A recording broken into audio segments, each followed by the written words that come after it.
You're watching The Breakfast Club. Morning, everybody. It's DJ Envy, Angela Yee, Charlamagne the Guy. We are The Breakfast Club. We got a special guest in the building, Mayor of Newark, Ras Baraka. What's up, man? Morning. Good morning. How are you feeling? I'm good. Feel good today. It's that time again. Yes, it is. Elections. 6 more days. Now, people will always say, well, what has Ras Baraka done for Newark? Yeah. So tell us what you've done for Newark, New Jersey.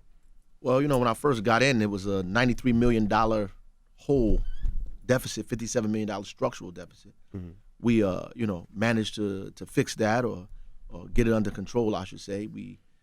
They hadn't hired a police officer in about 4 or 5 years. We hired 450 cops. We put crossing guards back, raised the minimum wage to $15 for the residents of the city, created municipal IDs, got the schools back from the state under our control, got $4 billion worth of development happening in the city. Mars M&M moved to Newark, Grammy Museum, Broadridge Technical Company moved to the city, top 20 Amazon. We, in that running, and I think we're very, very close, as a matter of fact. We've went from 1,000 to 3,000 kids we hire in the summertime now, increased the graduation rate. Rutgers University Newark just increased the number of Newark students that go to Rutgers by 60% in the last 3 years, right? Based on something that we created called the Newark City Learning Collaborative, creating pipelines for kids to move from high school to the universities. We're working on NJIT, Montclair State, Bloomfield College, trying to make sure Newark residents become a part of what's going on. And we passed what's called an inclusionary zoning ordinance that requires developers to put 20% make 20% of their units affordable in the city. And if we deem that it might not work in their project, they could take that money and we can identify places in the city that have been abandoned or neglected for a very long time. And they have to develop those houses or the retail space there, and they could sell it, but they have to sell it at cost. They can't make a profit off of it. That's really important because as we see Newark developing even more and more, we see the Whole Foods, we see the Petco, we see all these things happening in Newark. We want to make sure that people can still afford to live there who are longtime residents who don't get pushed out. You said the Petco? Petco. Mm-hmm. Okay. They got all kinds of things happening in Newark. Marcus B&P. Mm-hmm. You're right. That's, when you become a victim almost of your success. Like you get rid of old problems, new problems come. So there's probably been no city in America that's been able to figure out capitalism or how to make sure that, when productivity comes to your city, that the folks that have been there in the rough times are not pushed to the outskirts of the city. So we're working on that heavily. That's why we passed inclusionary zoning. This is why we have a strong rent control ordinance that we just strengthened, and why yesterday we, with de Blasio, introduced the right to counsel to give people opportunity to have a lawyer during illegal convictions, because evictions, because what happens, when landlords want to raise the rent, they try to throw you out. Mm-hmm. So we need to make sure folks are not, victimized by this. So. Yeah, what about hiring the people who, instead of sending them out to the outskirts of the city, why not hiring them to work at some of these places? Exactly. Well, we have something called Newark 2020 that we just started. Mm-hmm. A lot of criticism on it, but it's about 6 months old. What is that? What we've done, we took the corporations and we told them that we wanted them to invest in Newark companies and hire Newark residents. Mm-hmm. We told them 2,020 jobs by the year 2020, but the real thing is we're creating a system where we make corporations forecast their jobs, and then we identify Newark residents that are able to get those jobs and create a pipeline so they can begin to pull those residents in. Places like St. Barnabas has jumped on it immediately. PSE&G jumped on it immediately. Rutgers and Newark jumped on it immediately. A lot of these, United Airlines, a lot of these companies are doing that. We need them to do more, and so we are focusing on that. Mm-hmm. Yeah, I saw that you got to providing, like you said, free lawyers for people who are facing eviction, which is something that I think something like 90% of residents didn't have lawyers when they were going through these eviction processes. Yeah, 90% of the folks that are in that situation, yeah. And 78% of the city is renters. So the overwhelming majority of the city is renters. That's why we have rent control. That's why we need inclusionary zoning. That's why we need lawyers for folks that are going to get attempted to get pushed out of their apartments. So we have to prepare for that. What about crime? Is crime going down? Every year. Still rough, man. It's still an intractable issue. It's still I mean, we're not running around waving a victory flag that nobody's, getting hurt or shot. I mean, look, if your son got killed, you don't care about no statistics. Or the born. If you got robbed yesterday, you don't hear nothing about the robbery statistics going down. You know what I mean? So if you're a victim, to you, ain't nothing changed, right? But the data, the reality is every year crime is going down. We had when I took office, we had 117 murders, right? So we down 38% from that. Every year we had, the lowest reported crime in 50 years.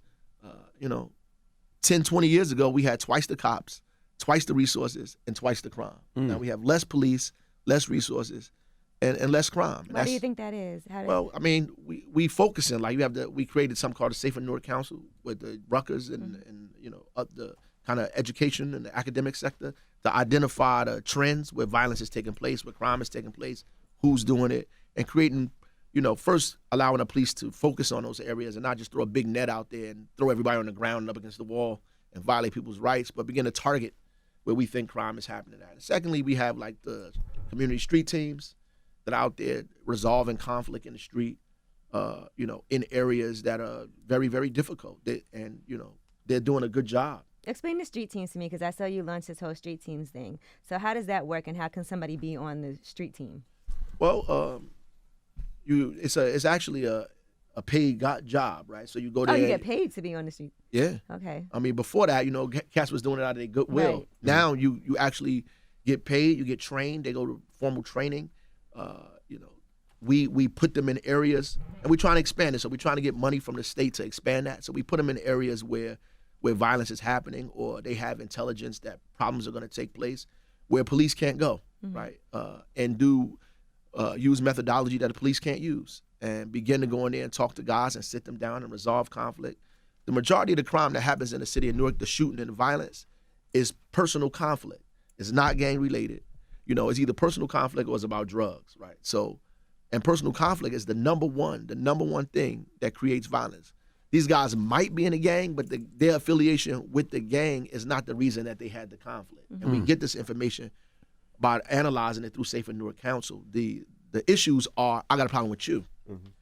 Either because my girl, or some money, or you disrespected me, or I just don't like you, and all kinds of things. And then it just escalates from there. So we try to intervene in that and get folks to resolve these conflicts in a way that doesn't, lead to murder. Right. Now, the lady you're running against, Gail, she was on your team at one time, or a supporter, I should say. Yeah. Now, all of a sudden, she's not. Is there any reason why she's not a supporter now, and she was a supporter? Everybody got a right. Everybody got a right to do, to run and feel what they feel. People change their mind. That's you have a relationship with somebody. The next day they don't like you no more. Right. She has the right to do that. I don't agree with her, but obviously, these things are necessary from time to time. They're necessary for us to have these kind of back and forths, this kind of conflict in our city. It's necessary for us to get to the next level, to bring all of the issues out on the forefront. Do you feel like sometimes they paint you and Newark in a bad light? And the reason I say that is I do a lot of work in Newark, and most of the things that I do in Newark with you is all positive, whether we're feeding the homeless, or it's a toy drive, My or Brother's it's a Keeper. turkey drive, or it's My Brother's Keeper. Is you do a lot for the community, and you bring a lot of people that the community look up to come to the community and talk to the kids and the youth. Do you feel like people don't get to see that side of it? Well, it's not. That's because I'm not walking around with a camera, right? But You're not putting it on Instagram every 5 seconds. But at the end of the day, the people who are affected by it, they see it, right? And the folks that are there, we go to the schools, the jails. I bring people there. We do all of the stuff you said, My Brother's Keeper, the feeding, the clothing.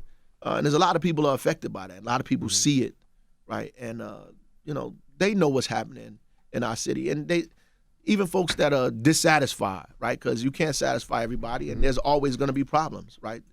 We're not perfect, and there are things that we have to do better at, and there's things that we have to address. So even folks that have issues know that the city is different than it was 4 years ago, that things are happening differently.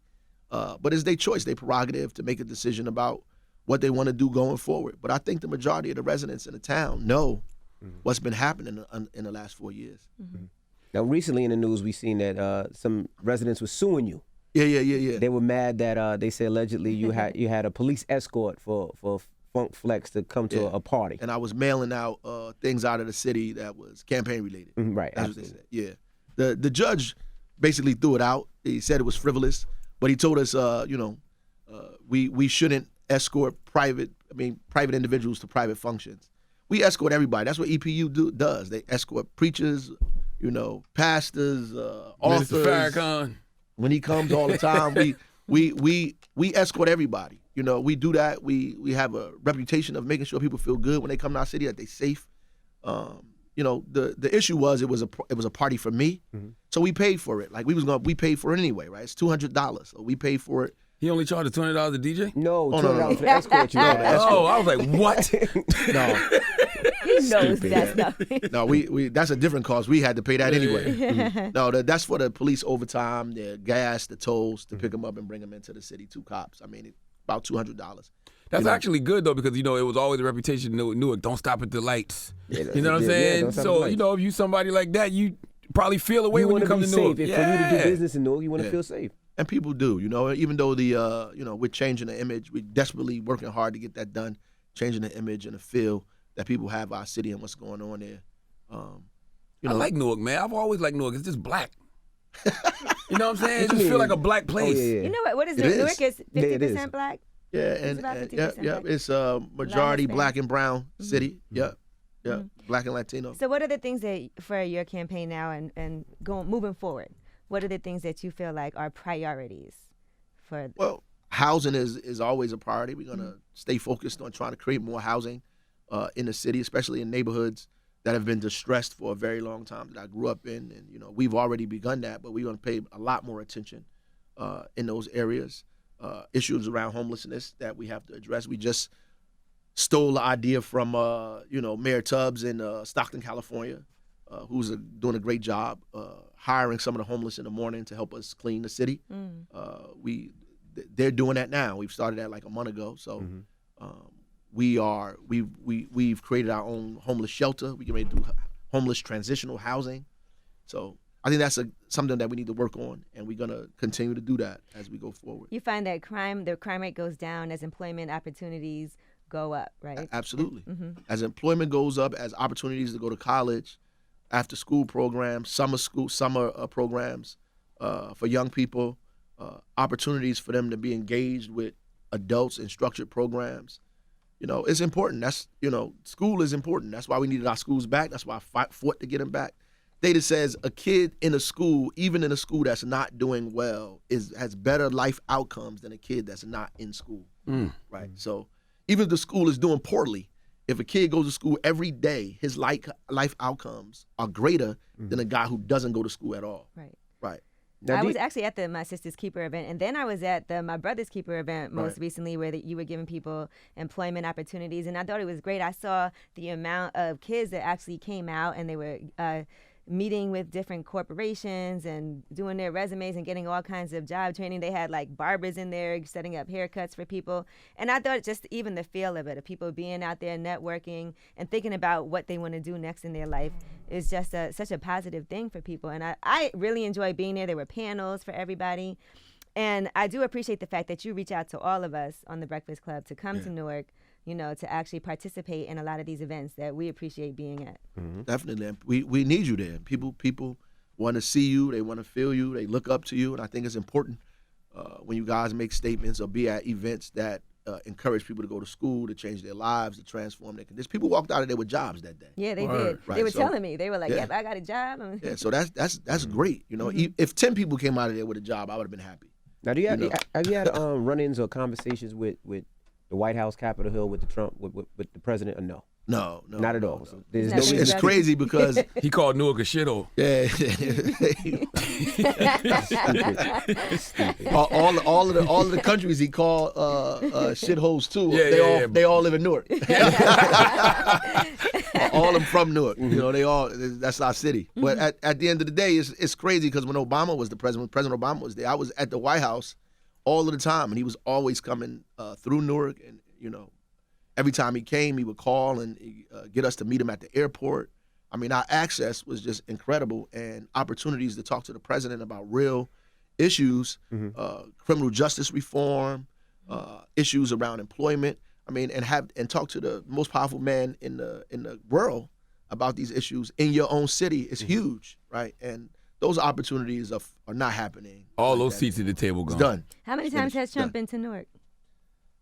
He comes to New Jersey. He probably flies in Teterboro. He flies he's and got then he's just out of there. because he has a golf course in New Jersey that he goes to. Oh, okay. Right outside, not just the Florida one. He has one in New Jersey as well. How important is a seat at the table? It's funny, guys. I was having a conversation with my man Arian Foster, and I always say seat at the table. I was like, "Yo, let's build our own table." And he explained something to me. He was like, "Yeah, but if you're living in America and you got to deal with the government, you have to have a seat at the table unless we're going to go build our own nation." Which Right.